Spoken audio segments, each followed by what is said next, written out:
Comments will appear here.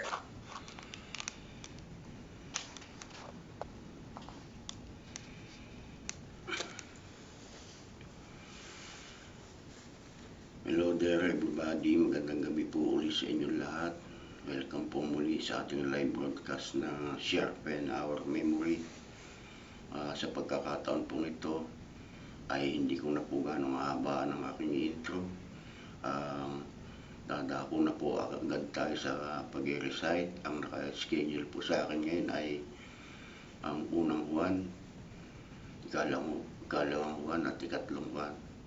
Ngunit sa pagkakataon pong ito ay gagawin ko pong per chapter po, para per chapter kada video.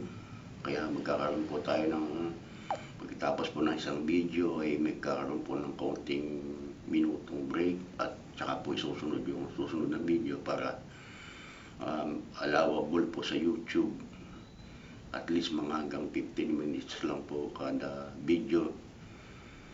At siguro po ay ito ang mas acceptable sa public para hindi naman po maging boring. Itutuloy ko na po. Paki-tiga na lang po.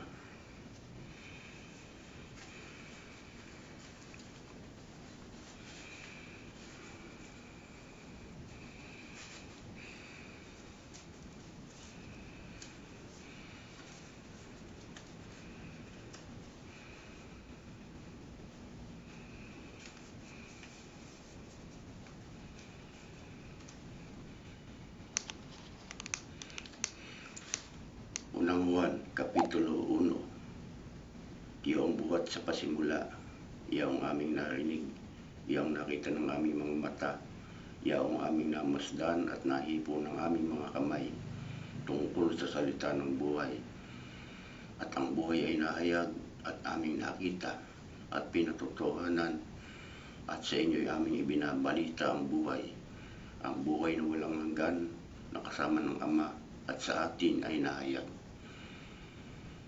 Iyang aming nakita at narinig ay siya rin namin ibinabalita sa inyo, upang kayo naman ay magkaroon ng pakikisama sa amin.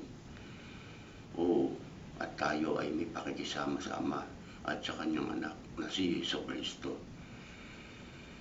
At ang mga bagay na ito ay aming isinusulat upang ang ating kagalakan ay mayos.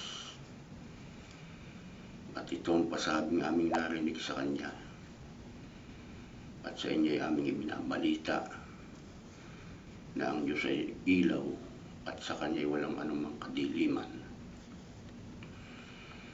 Nung sinasabi natin tayo may pakikisama sa Kanya at nagsisilakad tayo sa kadiliman, ay nung nagbubulaan tayo at hindi tayo nagsisigawan ng katotohanan.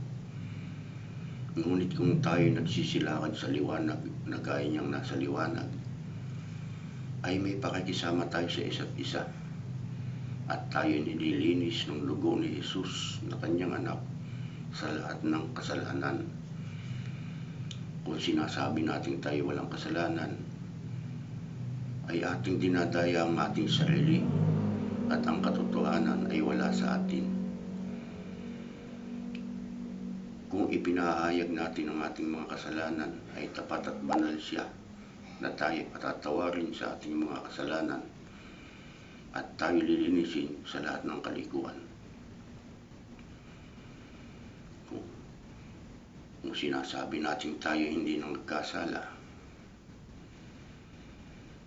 ay ating ginagawang sinungaling siya, at ang kanyang salita ay wala sa atin. Sa break po sandali, at sa habang naghahanda po, sineset up po para sa susunod na video, mga ilang minuto lamang po, paki-wait lang po.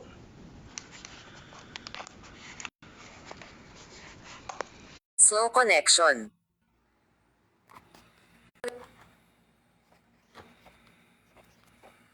Comments will appear here. Slow connection. Window Facebook. Back. Window nav. Back. Tap to activate. Slow connection.